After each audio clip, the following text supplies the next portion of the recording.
Tov, Parashat Vaïtranan cette semaine, la paracha qui nous rappelle que veut dire la Tefila et pas n'importe laquelle, la Tefila de Vaïtranan, celle qui nous demande de supplier Hachem, à la limite celle qui ressemble au clou qui sera planté par un marteau et on va donner des coups, jusqu'à ce que ce clou va rentrer. De même, Vaïtranan, on va supplier jusqu'à ce que Akadosh Baruch Hu va nous exaucer. Mais on voit dans cette belle paracha que nul autre que l'acteur principal, celui qu'on regarde, celui qui est vraiment notre exemple, Moshe Rabbeinu. Moshe, lui, ne cesse pas de supplier Hachem pour lui permettre de rentrer en Eretz Israël, pour pouvoir accomplir les mitzvot, pour pouvoir justement goûter à la Shrina qui se trouve en Eretz Israël.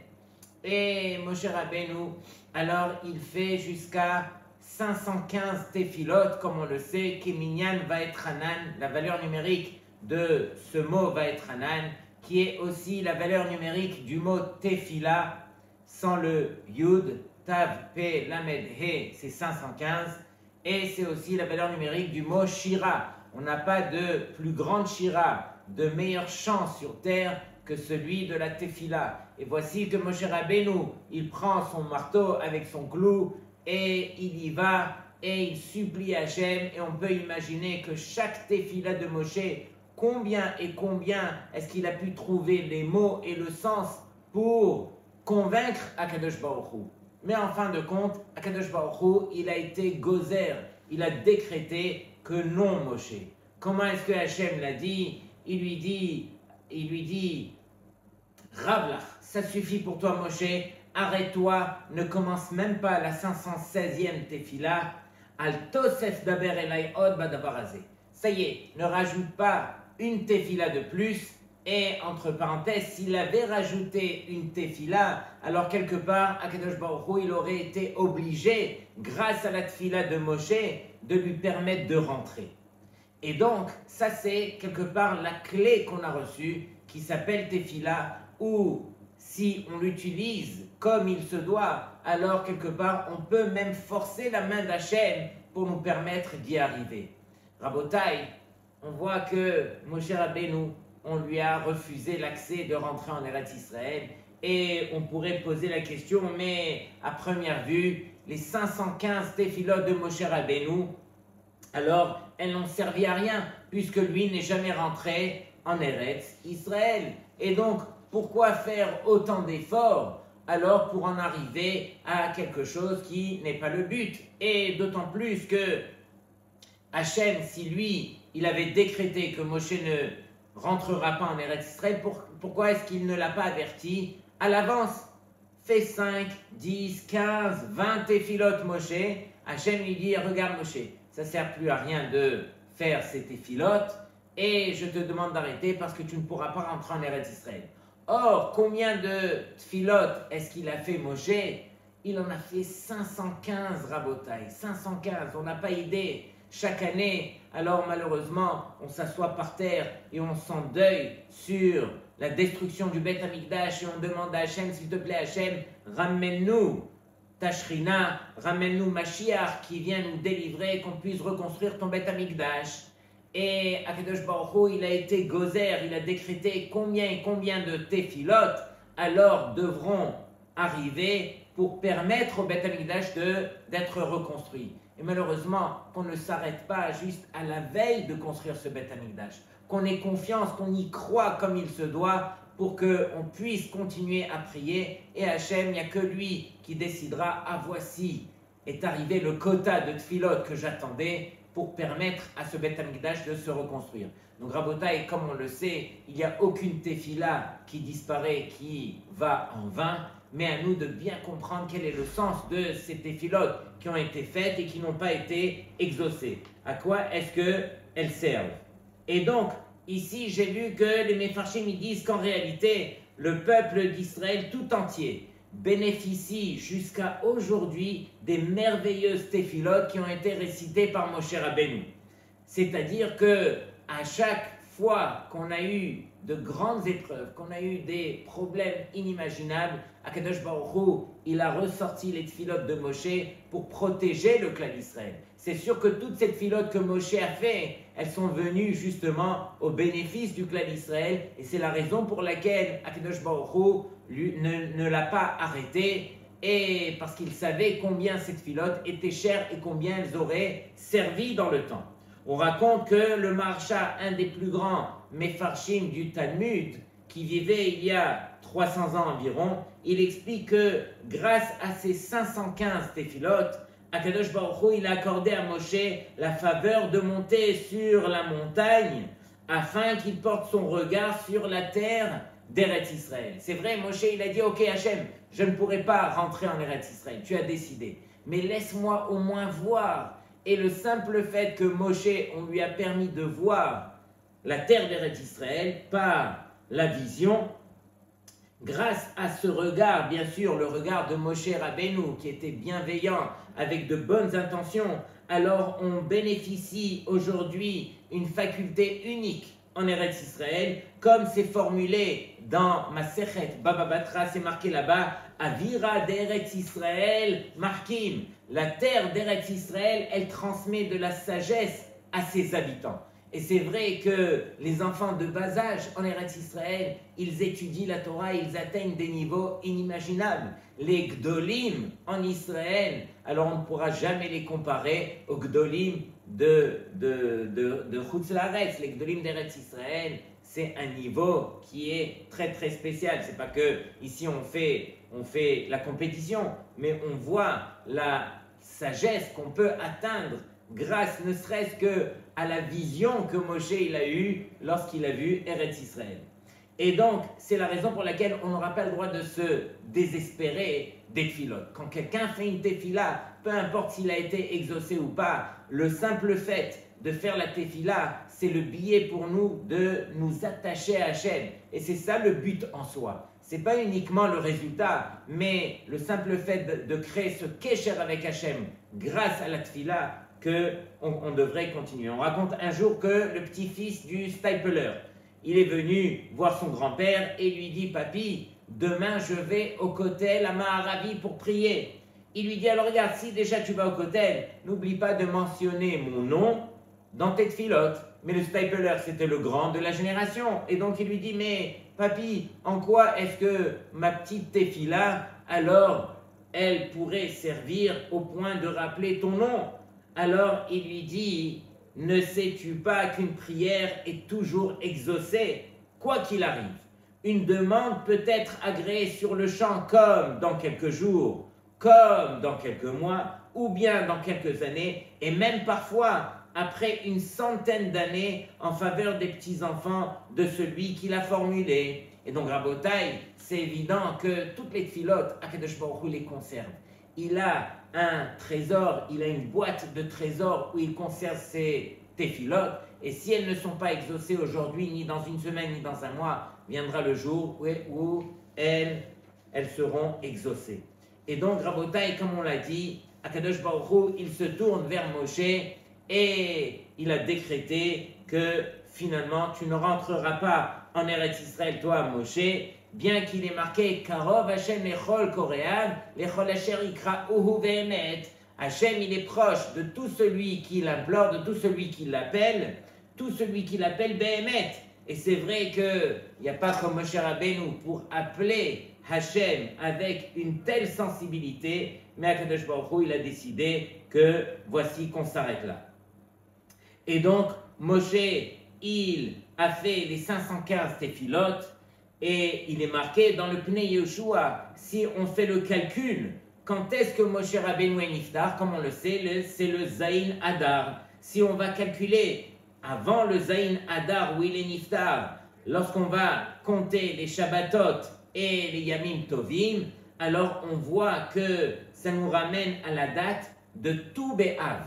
Tu B'Av, c'est une date qui est importante pour nous, c'est une date qui est des plus festives. C'est une date qui est joyeuse dans le calendrier. Et donc, c'est à partir de Tu B'Av que Moshe Rabbeinu, pendant près d'un an, alors, il a fait cette filote pour essayer de rentrer en Eretz Israël. Mais finalement, Akadosh Baruch Hu, qu'est-ce qu'il dit? Il dit, non Moshe, tu n'en rentreras pas. Et donc, Rabotai, si on demande, mais finalement, quel est le principe de la tefila? Ma bidyuk osa hatfila. Qu'est-ce que la tefila, elle fait? En quoi est-ce que la tefila, elle va agir? Et donc, écoutez bien. Il est marqué ici que Vechi hi mishna et meshane et ma shegazar kadosh baruch hu itbarach sheyeh. Est-ce que la tefila, elle peut transformer la xéra, le décret que Hachem a décrété? Si Hachem il a décrété quelque chose, il a décidé de quelque chose, est-ce que la tefila peut faire quelque chose? C'est marqué Hu amar vayehi, Hu tziva vayamod. Hachem, ce qu'il a ordonné d'être fait, sera réalisé. En quoi est-ce que la tefila, elle peut agir? Alors écoutez bien la réponse. C'est marqué dans Rabbi Yosef Elbo, dans son livre Sefer HaIkarim, un des Sfarim qui est vraiment tellement important, qui dit comme ça. Lorsque un homme il rencontre malheureusement un malheur ou bien une difficulté, la tefila,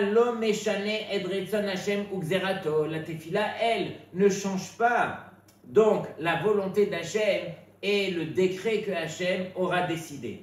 Et là, tefila meshana et ha'adam atzmo. Mais la tefila, c'est ça le plus important, elle permet de changer l'homme lui-même. Et donc, quelle est la répercussion? Et lorsque l'homme il réussit à changer grâce à sa tefila,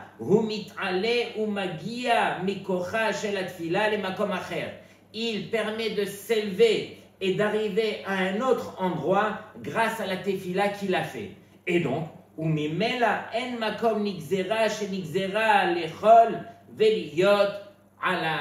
et donc, si finalement il a changé de place grâce à sa tefila, puisque c'est plus le même homme, alors même la xéra, même le décret que Hachem avait décidé, alors il ne peut plus s'appliquer sur cet homme, mipene shehu kvar enoto adam, puisque c'est plus le même homme, c'est quelqu'un d'autre.